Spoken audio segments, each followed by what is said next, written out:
بسم اللہ الرحمن الرحیم نحمدہ و نصلی علی رسول الکریم۔ وراثت میں کروڑوں اربوں کی چھوڑی ہوئی دولت کی اہمیت زیادہ ہوتی ہے یا پھر اپنی محنت کی کمائی کی اہمیت زیادہ ہوتی ہے؟ سوچ کے دیکھو، غور کر کے دیکھو۔ وراثت میں کروڑوں اربوں کی چھوڑی ہوئی دولت کی، جائیداد کی اہمیت زیادہ ہوتی ہے یا پھر محنت کر کر کے اپنا ایک ایک کمایا ہوا پیسے کی اہمیت زیادہ ہوتی ہے؟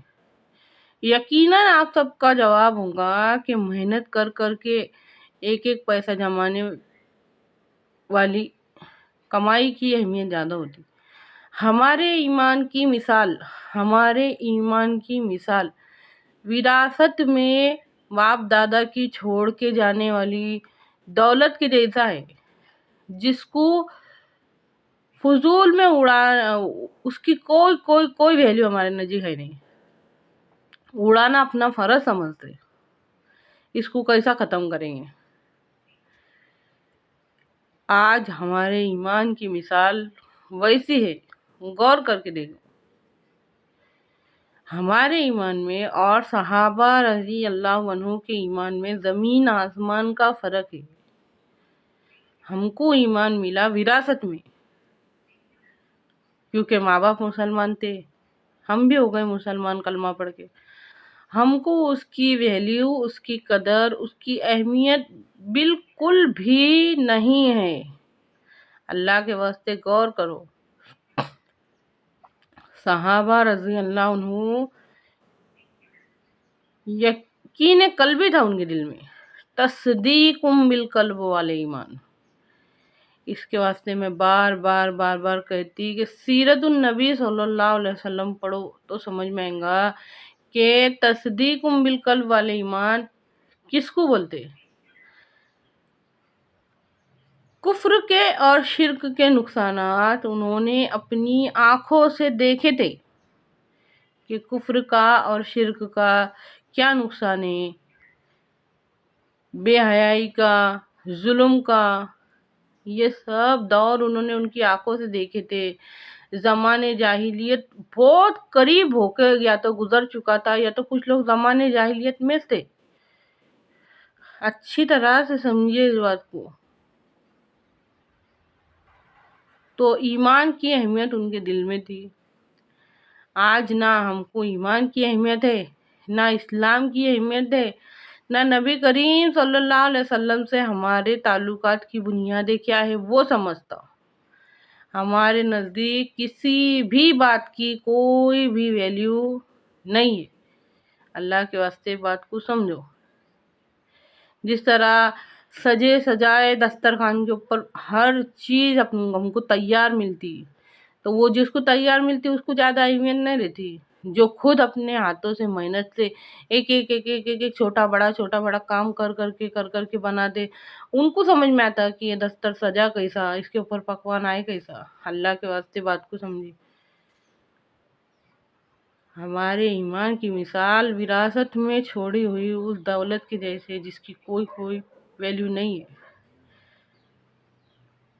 ہمارے نبی صلی اللہ علیہ وسلم سے ہمارے تعلقات کی بنیادیں کیا ہے؟ مثال کے طور پہ کہ اگر تھوڑی دیر کے واسطے غور کرو گے، اندھیرے میں پورا ویران اندھیرا جہاں پہ ایک ہلکی سی بھی روشنی کی کرن نہیں ہے، ایسے اندھیرے میں ہم ہے اور ہم اس اندھیرے میں ہاتھ پاؤں مار رہے، تھوڑا سا آگے بڑھ رہے، کچھ بھی ٹکر لگ رہی، پھر گر رہے، پھر کھڈا آ رہا، پھر گر رہے، پھر تھوڑی دیر میں حالت ایسی ہو گئی کہ رو رہے ہم۔ آنکھیں ہے لیکن کسی کام کی نہیں ہے، سمجھ عقل ہے پر کچھ کام کی نہیں، کیونکہ دکھ رہا نہیں۔ اتنے اندھیرے میں ہم کیا کرے ایسے اندھیرے میں، اور ایسے وقت میں آ کے کوئی سوئچ آن کرے اور پورا اجالا ہو جائے، تو اس اجالا کرنے والے کی اہمیت ہمارے نزدیک کیا رہی ہے؟ جب ہم اندھیرے میں گر رہے ہیں، ہم کو ٹھوکر لگ رہی، ہم کو ٹکر لگ رہی، بار گر رہے، کبھی کچھ بھی لگ جا رہا، ایسے میں اجالا کرنے والے کی اہمیت کیا ہوں گی؟ وہ اجالا لے کر آنے والے ہیں ہمارے نبی صلی اللہ علیہ وسلم۔ ہماری گمراہی والی زندگی میں اجالا لے کر آنے والے ہیں نبی صلی اللہ علیہ وسلم۔ نبی صلی اللہ علیہ وسلم سے ہمارے تعلقات کی بنیادیں کیا ہے، یہ ہم کو سمجھ میں نہیں آتا۔ بہت سالوں سے سن رہے، ایک ایک حدیث سن رہے، سب سن رہے، پر ہمارے تعلقات کی بنیادیں کیا ہے، یہ باریک باریک باتیں ہم کو سمجھ میں نہیں آتی۔ دوسری مثال بتاؤ، اگر اللہ نہ کرے، مثال ہے یہ، اگر ہمارے گھر میں آگ لگ جائے، چاروں طرف سے لگ جائے، بچنے کا کوئی راستہ نہ ہو، اللہ نہ کرے، مثال یہ، غور کرو اس کے اوپر، کچھ بھی راستہ بچنے کا نہ ہو، اور ایسے میں آ کے کوئی ہم کو اس کی جان پہ کھیل کے اپنے کو ہم کو بچاؤ، ایسے وقت میں وہ ہم کو ہماری ماں سے بھی زیادہ قریب ہوں گا، باپ سے بھی زیادہ قریب ہوں گا، ہماری اولاد سے بھی زیادہ۔ کیوں؟ کیونکہ اس نے ہم کو آگ میں سے نکالا۔ ہمارے نبی صلی اللہ علیہ وسلم ہم کو جہنم کی آگ سے بچنے بچانے کی سمجھ دینے کے واسطے آئے، کہ جو عمل میں بتانے والا ہوں اگر تم وہ کریں گے تو جہنم کی آگ سے بچیں گے۔ ہمارے نبی صلی اللہ علیہ وسلم ہم کو جہنم کی آگ سے بچانے والی سمجھ اور عمل بتانے کے واسطے بھیجے گئے۔ اللہ کے واسطے بات کو سمجھیے، اے اللہ کہنے سننے سے زیادہ عمل کی توفیق دے، آمین۔